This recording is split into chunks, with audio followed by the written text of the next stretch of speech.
it's essentially, I suppose, a love letter to IB's ETL skills, and it is about thinking skills. I focus on the metacognitive cycle, literally the engine of thinking, of self-management for children, to manage, when they hit a wall, instead of waiting for a teacher to save them, they reach for their mental toolbox and then they can get themselves back on track. These aren't just reading tricks. These are universal tools that students can use, that adults can use in everything from algebra to home economics.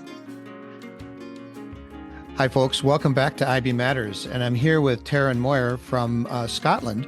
And she came to my attention because of her work as an educational psychologist. And all of us in education have read research, read the books, read the experts. But what struck me about her work is that she really is helping teachers get it into the practical, really make it work in the classroom. And I thought it'd be a good thing for our listeners to hear about. So welcome to the podcast, Taryn. Oh, thank you very much. Hi, Yeah. John. Yeah. Lovely to be here.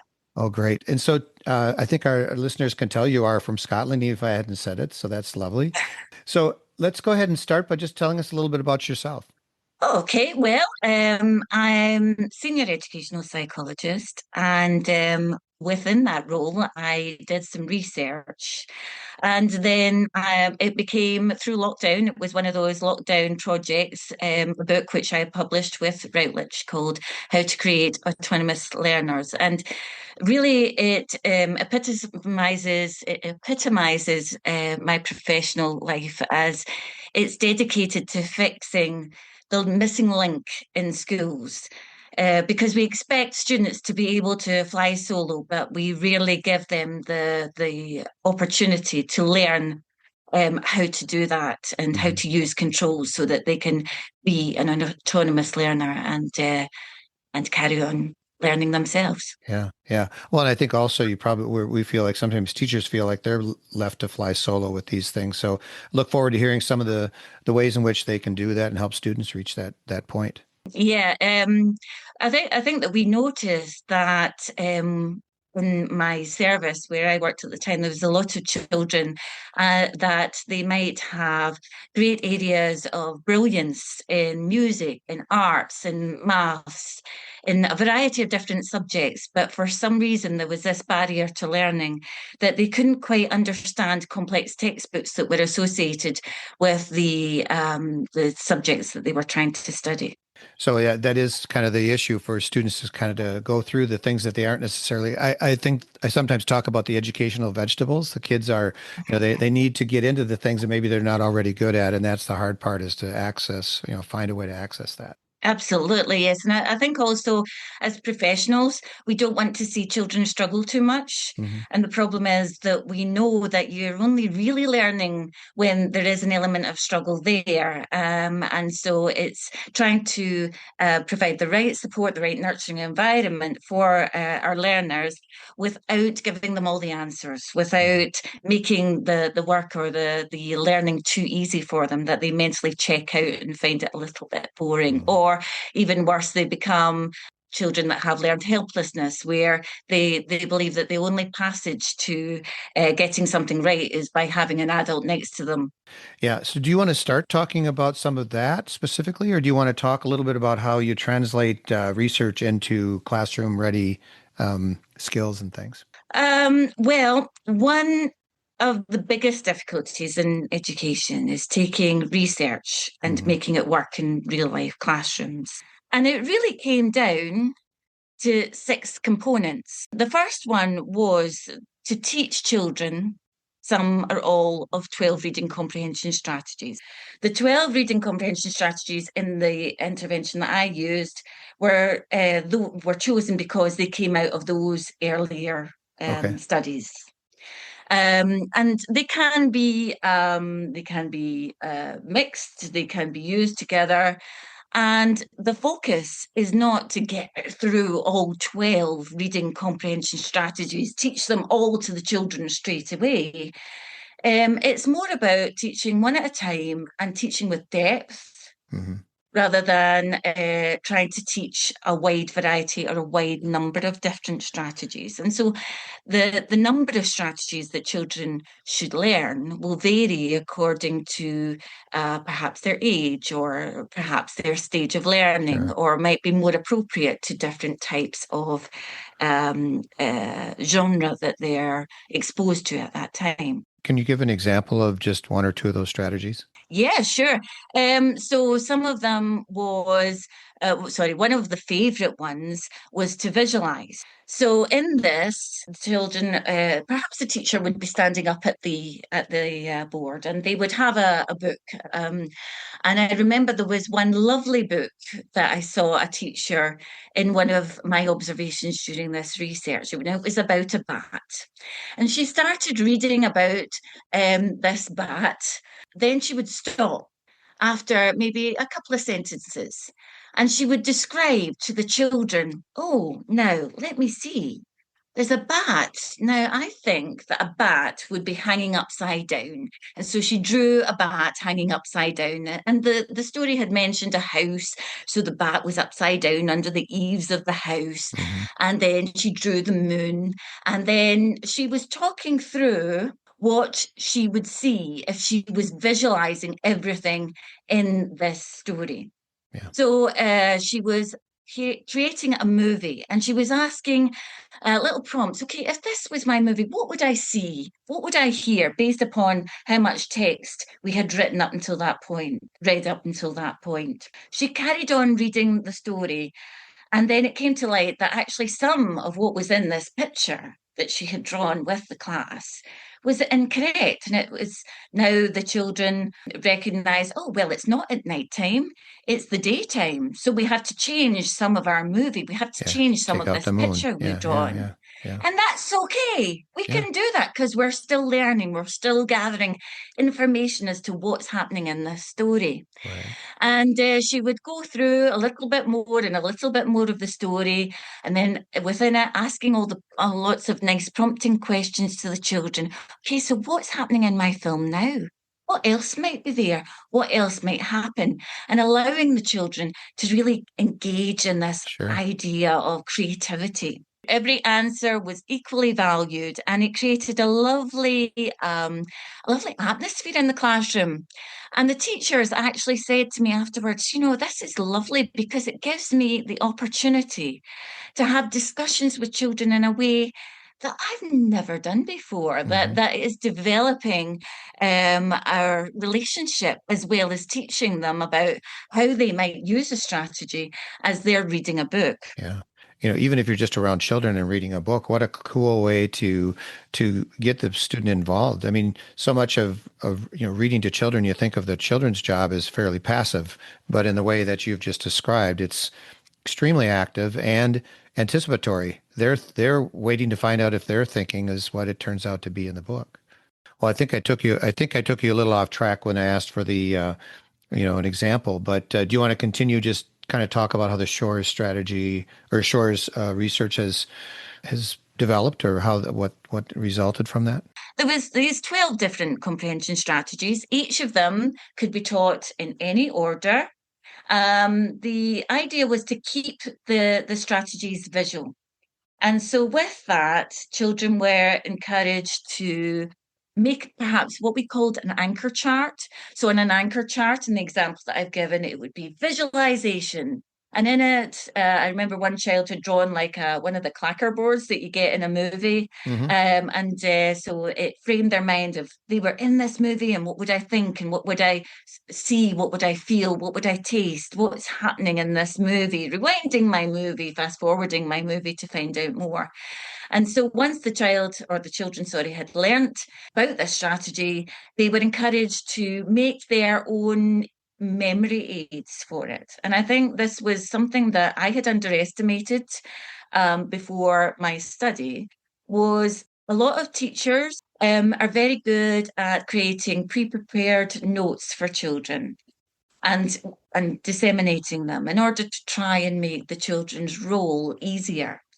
But what this actually does is it skips a little bit in the child's natural learning process, Because when they're actually making their memory aids, it is embedding that knowledge of that learning strategy. It's making them a metacognitive learner. If these aids are given to them, then they're less likely to be meaningful to the child. They're less likely to be used by the child. So most of the shore strategy was about empowering the children, asking them what they thought would happen, asking them how to draw, if they could draw a poster which would remind them to use this strategy. There was also some gestures. So, for instance, in the strategy of the visualization, there was a little hand gesture, which was one fist and then the other fist kind of rolling round like the old-fashioned movies that you were filming an old-fashioned movie. Most children wouldn't know what that meant these days. And so children were encouraged to use these kinesthetic hand gestures whenever they used that strategy, because it embedded that strategy even more. It made them more aware that they knew that strategy and they could use that strategy. And so sometimes teachers would take photographs of the children with their own school uniform on, so doing the strategy so that it gave them ownership of it and it was part of their identity. They could relate to it. It wasn't like it was somebody else's photograph of a picture. So that was one of the main components. But alongside that, there was the use of visual organization aids, which are used extensively within classrooms, story maps, checklists. Children were also encouraged through a highly focused, high quality discussion. Yeah. So it was about giving time to that discussion, because many children enjoy that discussion. They get a lot out of that discussion, and it's what gives them something to write about afterwards. Provide interesting, appropriate and varied reading materials. We know the research says that the widest variety of genre that a child is exposed to, the more likely that they are to engage in reading. Establish an engaging and a motivational context and lots of reading opportunities. So it was about that relational aspect that I spoke about earlier when the teacher was having that lovely discussion, that it was a positive atmosphere. It wasn't discussion where you got points if you were right and you got points deducted if you were wrong, but everybody's contribution was equally valued.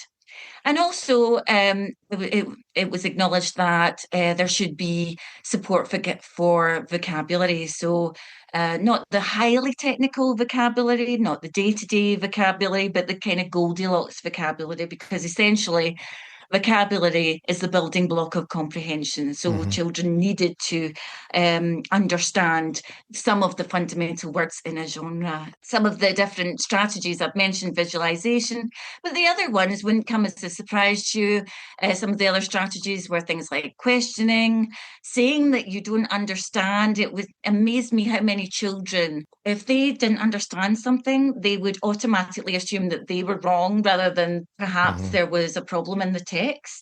And giving children permission to maybe acknowledge that there was a problem there was something that was a bit incoherent in the text, and also allowing children to reread parts of the text. Now, certainly when I was at school, and we were given a book, and you weren't asked which book you wanted. You were maybe given, this is the reading book that we're going to read. And everyone had the same one. In my class, I remember there was a little bit of competition between me and my peers, who can get through this book the quickest. And it wasn't about comprehension. It wasn't about getting lost into this world of imagination. It was just about who could get through the book the fastest. And then you probably closed the book loudly, right? You closed it loudly to demonstrate you were done. Yeah. And of course, many children, up until I would say 9 or 10, many of them actually think when you ask them what is the purpose of reading, they will say that it's to decode the text. It'll be that type of answer, that aspect of reading. They won't maybe use the language to describe this immersive wonderland that children can enter, this creativity that they can allow their imagination to go wild when they start to read a book. And so allowing children to stop, reread, go back, wonder to themselves, wonder, how this related to them, to wider experience. If there was a story about going to the swimming bath or swimming pool, and then children had a lovely discussion that reminded them of a wonderful day out at a swimming pool with their parents, and all of the associations could be brought into this story, so therefore enhancing it and making that experience much deeper. The results were pretty amazing. As I said, it was a control study, so these results were compared with the comparative schools. And reading comprehension had increased by an effect size of 0.81. So this represents a large effect size that can only be attributed to the intervention and not measurement error. What was also surprising was decoding had gone up by an effect size of 0.56, and this was not an intervention that had that as it wasn't an intervention for decoding. Yeah, and yet but still, that 0.56 means it was significant, but it wasn't even the intention. yeah, Right. and it shows, I suppose, the how the subcomponent parts of reading are so interlinked. The next statistic I thought was pretty amazing, because at the beginning of the intervention period, I asked each of the children how much they read at home, to try and get an indication of the frequency and also how much time they took for the pleasure of reading at home. And the control group, actually, during the intervention period, their pleasure for reading at home, the frequency of reading at home, actually reduced. However, the frequency of the children in the intervention group increased by 0.88 effect size. So that was massive. Now, there's a lot of research by Chalt and Jacobs, I'm pretty sure it is, and they talk about the fourth grade slump. So my research was mirroring that there was a decrease in reading for motivation in those kind of 8 to 10-year-old group. But that this intervention made children overcame the slump. It overcame the slump, so that they were actually reading more. And children also had more, were more aware of the specific reading strategies that they were using, and were more likely to use them more often. And that was a 0.75 effect size. While you're describing these, just want to double check that will you be able to share your research documents so we can put them in the show notes? Okay. Because I think people that are really into kind of seeing the specifics of it and want to know, see the graphs and the results and so on, they would like to dig in, I'm sure. So for listeners, we'll have much of this in our show notes so that you can dig in. What I was also interested in is how does this compare for those that started at the beginning of the intervention period, had lower reading skills, average reading skills, compared with those who began the intervention period with higher reading skills. And so I then did some analysis on the children that were in the intervention group, and the findings showed that it was a universal approach. So their starting points may have been different in terms of their reading ability, but they all had increased by the same amount at the end of the intervention period. What the teachers said, because I also wanted to interview them, because that makes statistics real. Teachers want, you want to know if teachers are going to use any of this stuff. The teacher said that the children reported feeling far more empowered.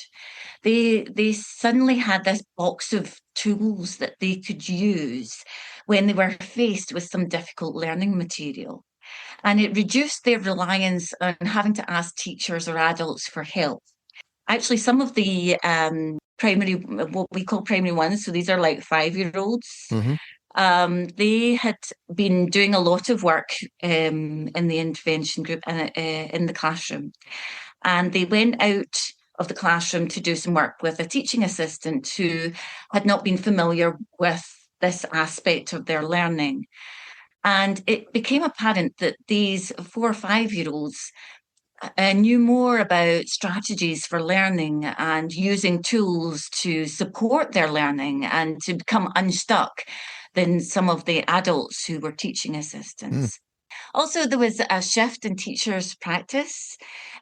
Teachers said that they found the approach really flexible because many things that teachers are given, these packs that I'd mentioned before that are very beautiful and they're laminated, etc. Hmm. They can, in some situations, be quite prescriptive. And so they'll say to the teacher, this is what you do, lesson one, and you have to use this language, and it's all very, very prescriptive right the way through the intervention. What was different with this is because it was more of a methodology, it gave the teacher the autonomy to decide, okay, so which of these strategies is the best for my group of children at this time, which fits with the genre of book which we are working on just now. Therefore, the teacher was thinking about what is the best way of employing this in my classroom in a way that meant that they weren't tinkering with the core components of the intervention. They were tinkering around the core components. They were using their teaching professionalism Hmm. to be able to implement this successfully. And that meant that they actually appreciated how much autonomy that they had and increased also their metacognition, their thinking about how to put this in process into their classroom. So what they said to me as well was that because when I had said to them, "Oh, this is a reading comprehension approach intervention," they said, "Taryn, this is not just about reading. This is about the whole curriculum. This is Hmm. about good quality teaching and learning. This is about questioning. This is about understanding. This is about giving children."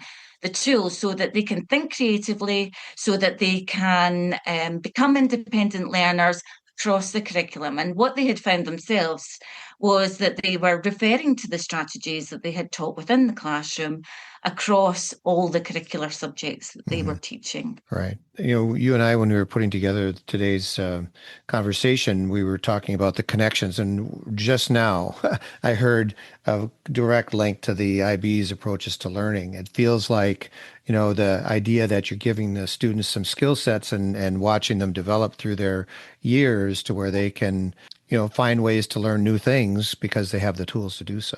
Absolutely. I mean, it's essentially, I suppose, a love letter to IB's ETL skills, and it is about thinking skills.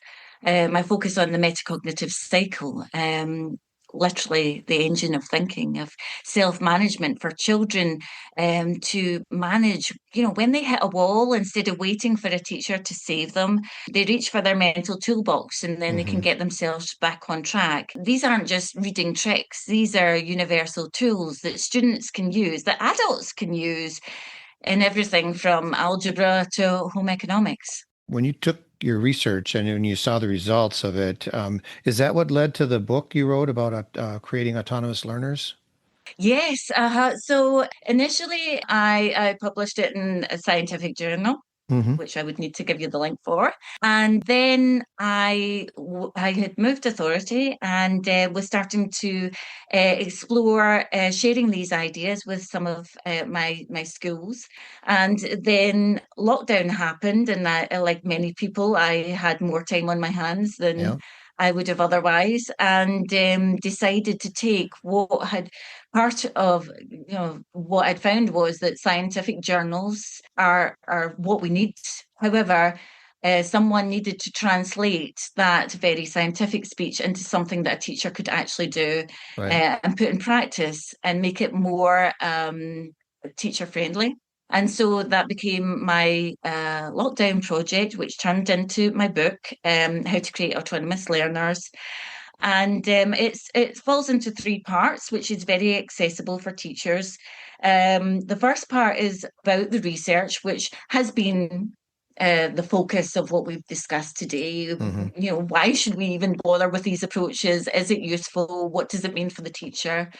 Part two is more about how I put this in my classroom, some ideas, some questions that teachers can use as self-reflection questions so that they can make it so that it's fun, so that it's accessible, so that it is the intervention as designed, but still allowing for that teacher creativity, which is as important as the pupil creativity. And section 3, or part 3, sorry, is more about the implementation. And that's implementation at a whole class level, at a school level, at an authority level, because ideally we would want everyone to be sharing the same strategies if it works, in order so that we're all working from the same page. So how to do that, being very mindful of implementation science to get your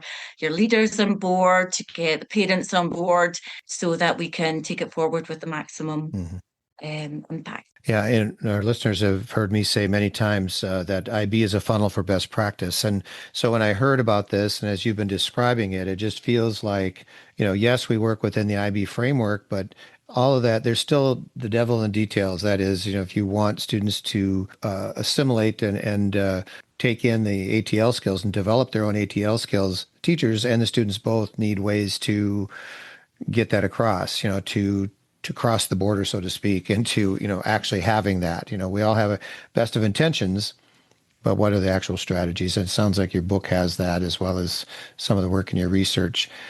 One of the other things I wanted to ask you about is you would think just by the nature of when we learn to read that this is most related to, say, the PYP or the younger age groups. How do these strategies change as you start working with older children and young adults who are in your classrooms in the other grades? I think that they should always be taught explicitly. Yes, we have research that says that without explicit teaching, children will just by osmosis be able to use strategies. The high flyers will get by without being taught strategies specifically. However, we also know that all children, even our high flyers, benefit from being taught explicitly strategies. And it's the same process no matter how old you are. The thinking aloud I found particularly useful because it helped make the invisible visible. And we'll have heard a lot about making learning visible. And also verbalizing our mental hiccups. So teachers used to be, less so now, I think, but used to always have to be right about 100% of everything. And now it's actually a good thing for teachers to say, oh, I don't know that. Maybe we can find out together, and giving permission to children to check things out. Another good thing for children, perhaps as they're in the MYP stages, is to think about crunch points. So say, okay, so where exactly did the story change?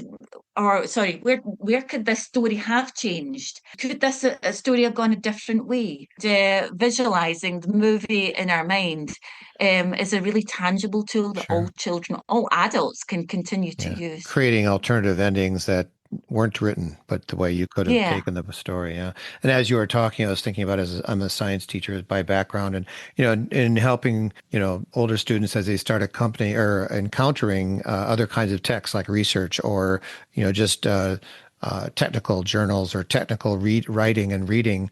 There are some skills that they need to learn that maybe they didn't think about when they were reading stories when they were younger. And also in the IB, we use the term language and literature, and many times the texts aren't literary. And so sometimes you just kind of take some of the skills that you learned in a literary sense or while learning to read literature of various levels. You also need to learn to apply those to texts that are not literary. So Taryn, thanks a lot for your time today. And I know there's lots more we can talk about. I can tell digging into the research will take time and so on. What are some main takeaways you think our listeners should have from the work you're doing, and not specifically even what you're doing, but for working with their students and making sure that their teaching strategies in the classroom are things that are actually effective? I think teachers do a wonderful job. And I think that ultimately what is within this? When I start to share my research with teachers, and I go through all my effect sizes, and there's this kind of expectation that there's something really unusual, like that's full of, I need to bow 3 times at the moon and whisper to a unicorn, and that's what's going to make the difference. Mm-hmm. And really, teachers are using a lot of this stuff, whether it's intuitively, whether it's through their CPD, whether it's through their professional initial learning stages. This is not very different. This is just about upping the ante on what teachers are already doing. This is just about making things even more obvious. And making that teaching and learning more obvious in the classroom. So it's nothing to be afraid of. It's nothing to think, oh, I've been doing everything wrong. No, teachers are not doing everything wrong.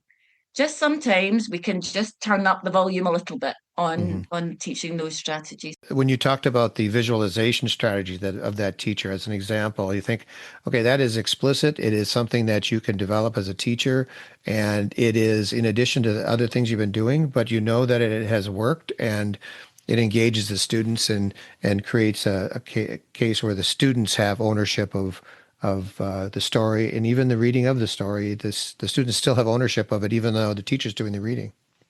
Taryn, thank you so much for coming on with us. I'm glad we had a chance to talk. It's, not very many of my episodes of this podcast have been so explicitly about how to teach in the classroom. We talk a lot about the framework and so on, but I really enjoyed hearing more about this. And because I was always a secondary teacher, and particularly in science, we had teaching reading in science in that context, but I'm always fascinated by the process that's used, especially with early learners, and helping them understand their own agency and develop ways in which they can have some ownership over their learning.